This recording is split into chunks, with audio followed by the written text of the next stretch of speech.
Selamat bertemu kembali dalam renungan hari ini. Bahagia, sejahtera, dan kasih karunia Tuhan menyertai kita semua hari ini. Yehezkiel di Perjanjian Lama sedang bersama Tuhan yang memperlihatkan situasi di Bait Suci. Dari Yehezkiel 8 ayat 10 sampai 12, lalu aku masuk dan melihat sungguh segala gambar-gambar binatang melata dan binatang-binatang lain yang menjijikkan dan segala berhala-berhala kaum Israel terukir pada tembok sekelilingnya. Dan di hadapannya berdiri 70 orang tua-tua kaum Israel dengan Yehezkiel bin Safan di tengah-tengah mereka, dan masing-masing memegang bokor ukupannya di tangannya, dan keharuman dari asap ukupan itu naik ke atas. Firman-Nya kepadaku, kau lihatkah hai anak manusia, apa yang dilakukan oleh tua-tua kaum Israel di dalam kegelapan, masing-masing di dalam kamar tempat ukiran-ukiran mereka? Sebab mereka berkata, Tuhan tidak melihat kita, Tuhan sudah meninggalkan tanah ini. Saudara, bait suci sudah tercemar. Umat Israel dan tua-tua mereka sudah menyembah berhala yang berupa kekejian bagi Tuhan. 72 orang tua-tua memegang bokor ukupan. Pemujaan bukan untuk Tuhan tetapi untuk dewa-dewa mereka.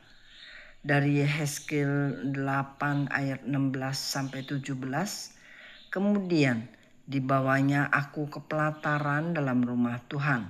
Sungguh dekat jalan masuk ke bait Tuhan di antara balai bait suci dan mezbah ada kira-kira 25 orang laki-laki yang membelakangi bait Tuhan dan menghadap ke sebelah timur sambil sujud pada matahari di sebelah timur. Lalu firman-Nya kepadaku, kau lihatkah itu hai anak manusia? Perkara kecilkah itu bagi kaum Yehuda untuk melakukan perbuatan-perbuatan kekejian yang mereka lakukan di sini, bahwa mereka memenuhi tanah ini dengan kekerasan dan dengan itu terus menyakiti hatiku?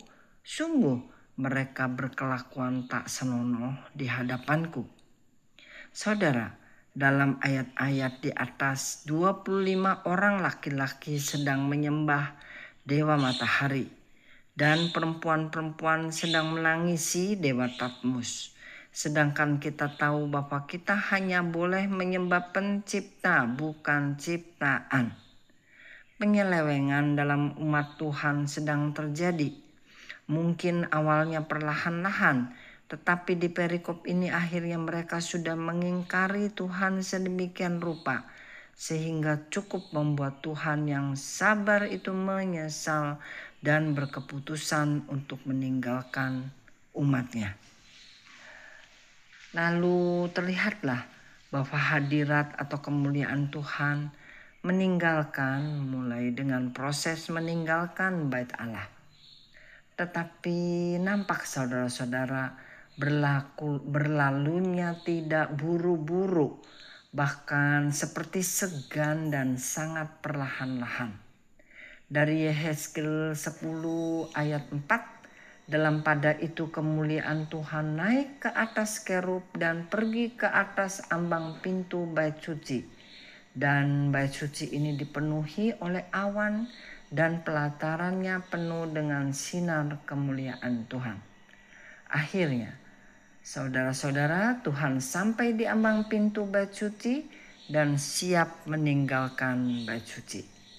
Dari ayat 6, Ia memerintahkan kepada orang yang berpakaian lenan itu, ambillah api dari tengah-tengah roda-rodanya dari tengah-tengah kerub itu. Maka yang berpakaian lenan ini pergi berdiri di samping salah satu dari roda-roda itu. Saudara, apa arti dari api? api berbicara tentang roh Allah yang ditaruh di tengah-tengah roda-rodanya kereta itu, atau kalau di zaman perjanjian baru, letak Roh Kudus adalah di tengah-tengah hati umat percaya. Dari ayat 18, lalu kemuliaan Tuhan pergi dari ambang pintu bait suci dan hinggap di atas kerub-kerub. Jadi saudara, kemuliaan Allah sudah pergi dari ambang pintu bait suci dan hinggap di atas kerub-kerub. Dan siap pergi melayang dengan kerub-kerub atau regu-regu malaikat dengan sayapnya. Dari ayat 19, dan kerub-kerub itu mengangkat sayap-sayap mereka, dan waktu mereka pergi aku melihat mereka naik dari tanah dan roda-rodanya bersama-sama dengan mereka. Lalu mereka berhenti dekat pintu gerbang rumah Tuhan yang di sebelah timur, sedang kemuliaan Allah Israel berada di atas mereka. Dari Yehezkiel 11 ayat 22, maka kerub-kerub itu mengangkat sayap mereka dan roda-rodanya bergerak bersama-sama dengan mereka, sedang kemuliaan Allah Israel berada di atas mereka. Saudara, tampak kerub-kerub itu naik dari tanah, berhenti lagi di pintu gerbang, dan perlahan-lahan mengangkat sayap mereka. Yehezkiel 11 ayat 23, lalu kemuliaan Tuhan naik ke atas dari tengah-tengah kota dan hinggap di atas gunung yang di sebelah timur kota.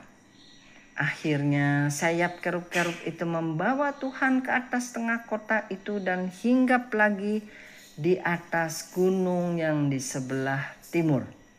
Melihat dari gerakan Tuhan, alangkah segannya dia meninggalkan umatnya, dan dengan segan itu dia sangat perlahan-lahan bergerak. Dari segannya Tuhan meninggalkan umatnya, tampak sekali bahwa betapa dia menginginkan tinggal dengan umatnya. Demikianlah Tuhan kita, saudara-saudara, dia sangat senang yang tinggal di tengah-tengah kita. Sekian renungan hari ini, sampai bertemu kembali di lain kesempatan.